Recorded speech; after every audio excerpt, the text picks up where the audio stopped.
ಒಂದು ಕಡೆ ಪಾವಂಜೆ ಮೇಳ, ಇನ್ನೊಂದು ಕಡೆ ಪಟ್ಲ ಫೌಂಡೇಶನ್, ಬಹಳಷ್ಟು ಕ್ರಾಂತಿಕಾರಿಯಾದ ಬೆಳವಣಿಗೆ. ಇದು ಏನು ಹೇಳ್ತೀರಾ ಸರ್, ತಮ್ಮ ಕನಸು ಅಥವಾ ಈ ಒಂದು ನಾನು ಪಟ್ಲ ಫೌಂಡೇಶನ್ ಮಾಡಲೇಬೇಕು ಅನ್ನುವಂಥದ್ದು ಹೇಗೆ ಅನಿಸ್ತು ಅಂಡ್ ಯಾಕೆ ಅನ್ನುವಂಥದ್ದು? ಹಾಗಂದ್ರೆ ಕಲಾವಿದರೆ ಕಷ್ಟ, ಎಸ್, ಅದನ್ನು ಮೆಟ್ಟಿ ನಿಂತು ನಾವು ಬಂದವರು. ಕಲಾವಿದರಿಗೆ ಒಂದು ಆಟದಾಯ ಅಂತ ಒಂದು ಮಾತುಗಳಿತ್ತು, ಅದು ಸ್ವಲ್ಪ ಕಡಿಮೆ ಆಗ್ತಾ ಬಂದಂಥ ಒಂದು ಸಮಯದಲ್ಲಿ ನನ್ನನ್ನು ಪ್ರೀತಿಸಲಿಕ್ಕೆ ತೊಡಗಿದ್ರು ಹೆಚ್ಚಿನವರು.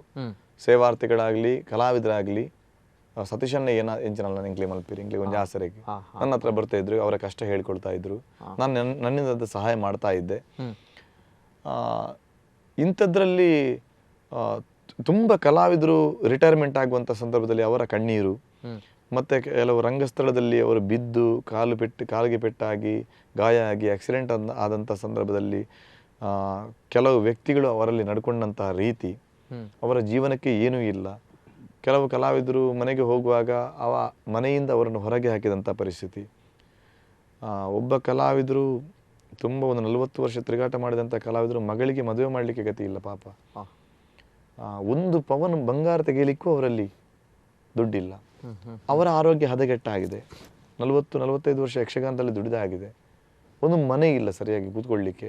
ಒಂದು ಕಡೆ ಮಗಳನ್ನು ಮದುವೆ ಮಾಡಬೇಕು. ಅವರು ನನ್ನಲ್ಲಿ ಹೇಳಿಕೊಂಡ ಅವರ ದುಃಖವನ್ನು ತೋಡಿಕೊಂಡಂಥ ಒಂದು ಸಂದರ್ಭ, ಆ ಪರಿಸ್ಥಿತಿ. ಹೆಸರು ಹೇಳ್ತಾನೆ ಬೇಕಾದ್ರೆ ನಾನು, ಸುಬ್ರಾಯ ಪಾಟಾಳಿ ಸಂಪಾಜೆ ಅಂತ, ಬಣ್ಣದ ಮಾಲಿಂಗ ಅಂತ ಹೇಳಿದರೆ ಯಕ್ಷಗಾನದಲ್ಲಿ ದೊಡ್ಡ ಹೆಸರು. ಅವರ ಮಗ ಸುಬ್ರಾಯ ಪಾಟಾಳಿ ಸಂಪಾಜೆ ಅಂತ, ಅವರ ಆರೋಗ್ಯವೂ ಹದಗೆಟ್ಟಾಗಿತ್ತು.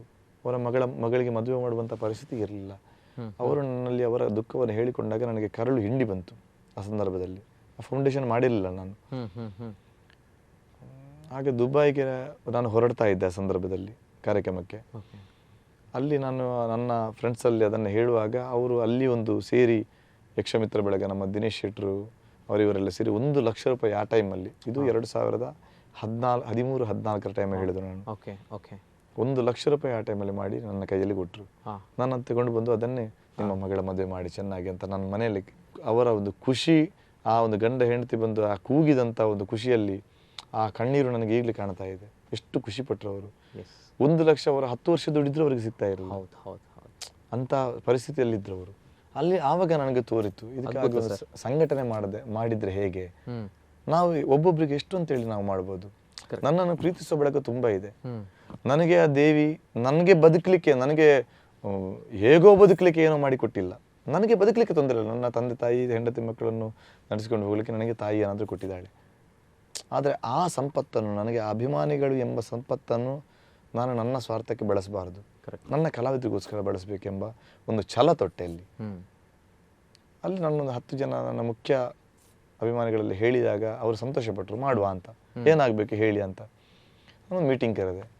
ಆ ಮೀಟಿಂಗಲ್ಲಿ ಅವರೇ ನಾನು ಟ್ರಸ್ಟ್ಗಳಾಗ್ತೇವೆ, ನಾವು 1 ಲಕ್ಷಕ್ಕೆ ಹಾಕ್ತೇವೆ, 50,000 ಹಾಕ್ತೇವೆ ಮಾಡಿ ಅಂತ.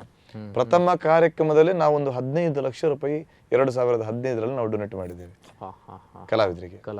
ಎಲ್ಲ ಇಂಥ ಈ ಹೇಳಲಿಕ್ಕೆ ಕೂಡದ ಕಲಾವಿದರು, ಅಶಕ್ತರು ಇದ್ದ ಕಲಾವಿದರಿಗೆಲ್ಲ, ಕೈಕಾಲಿ ಇಲ್ಲದ ಕಲಾವಿದರು, ಅವರನ್ನು ಪಾಪ ಇದರಲ್ಲಿ ವೀಲ್ ಚೇರ್ ಅಲ್ಲಿ ತರೋದು, ಇಂಥವರಿಗೆಲ್ಲ. ಅದು ಕೂಡ ಆವಾಗ ಒಂದು ಸನ್ಮಾನ ಮಾಡಿ ಒಂದು 2,000 ರೂಪಾಯಿ 3,000 ರೂಪಾಯಿ ಕೊಡ್ತಾರೆ ಅಂತ ಹೇಳಿದ್ರೆ ದೊಡ್ಡ ವಿಷಯ. ನಾವು 50,000 ರೂಪಾಯಿ ಕೊಟ್ಟಿದ್ದೇವೆ ಒಬ್ಬೊಬ್ಬ ಕಲಾವಿದನಿಗೆ. ಅಂದ್ರೆ ನಮ್ಗೆ ಹೆಸರಿಗೋಸ್ಕರ ಅಲ್ಲ, ನಾವು ಕೊಟ್ಟ ನಂತರ ಕಲಾವಿದರ ಎಂತದೊಂದು ಉಪಕಾರಕ್ಕೆ ಬರಬೇಕು, ಅವರ ಮನೆಗೆ ಆಗ್ಬೇಕು ಅದೇ ಮನಿಟ್ಟಿನಲ್ಲಿ. ಆ ರೀತಿಯಲ್ಲಿ ನಾವು ಮುಂದುವರೆದೆವು. ಅದು ಬೆಳೆದು ಬಂದು ಈ ಮಟ್ಟಿಗೆ ನಿಂತಿದೆ. ಒಂದು 39 ಘಟಕ ದೇಶ ವಿದೇಶಗಳಲ್ಲಿ ಈಗ ಬೇರೆ ಬೇರೆ ಯೂನಿಟ್ಗಳಿದೆ. ಒಂದು 8.5 ಕೋಟಿ ರೂಪಾಯಿ ಯಕ್ಷಗಾನದ ಕಲೆಗೆ ಕಲಾವಿದರಿಗೋಸ್ಕರ ನಾವು ಈ ಫೌಂಡೇಶನ್ನಿಂದ ನಾವು ಇಷ್ಟರವರೆಗೆ ಕೊಟ್ವಿ.